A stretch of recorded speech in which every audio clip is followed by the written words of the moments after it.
Scottish Episcopal Church in the Dioceses of Glasgow and Dumfries. ACTs 2, 14a, 2232, 1 Peter 1. 3–9 John 20. 19–31 Psalm 16 ACTs 2, 14a, 22–32. 1 Peter 1. 3–9 John 20. 19–31 Psalm 16. 310. Please join to me in my prayer. May the words of my mouth and the meditation of all our hearts be acceptable to you, O Lord.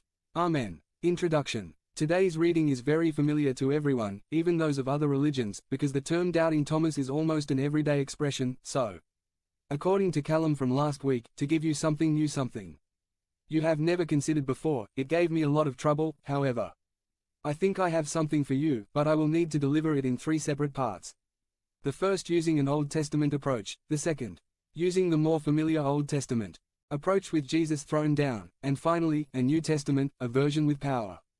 Old Testament way. Let's start in an Old Testament way, a way that clearly makes Thomas a failure, because Thomas doubted the fact that Jesus had risen from the dead.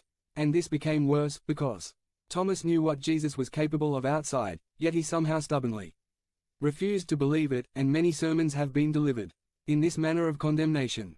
And yet, I have heard other sermons saying that we are too cruel to poor Thomas, as he wanted to believe that Jesus had risen, but he just didn't want to get his hopes up for him, just in case it turned out to be false. I guess it's like winning the lottery saying, I guess, where we would say something like, I won't rest until I see the money in my hand or my bank account. However, you look at it from these points of view, there are still doubts. So, regardless of how you view Thomas, the emphasis is on him doubting, and not believing that Jesus had risen, and I'm sure there must have been many sermons delivered over the years with the minister or priest shouting in the congregation, you miserable bunch of sinners, you must believe, or you will be sent to hell, and we can imagine those sermons.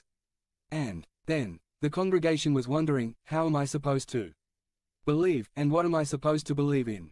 Because you never see anyone show you how to do it. They will tell you that you should believe, or that you are not believing enough.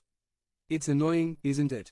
However, it is a very complex topic, but notice that the emphasis is on believing, and this is supported by Matthew 17:20, which says, if you have faith like a mustard seed, you will say to this mountain, therefore so much, to that place, and will remove, and nothing will be impossible for you.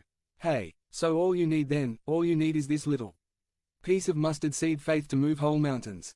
So if you can't get this little bit of faith, you can't believe, which means you can't do it, and if you can't do it, then you must be a miserable 311 sinner and therefore deserve to be sent to hell. That's the simple logic. However, we are all here today because we are believers, and I am not going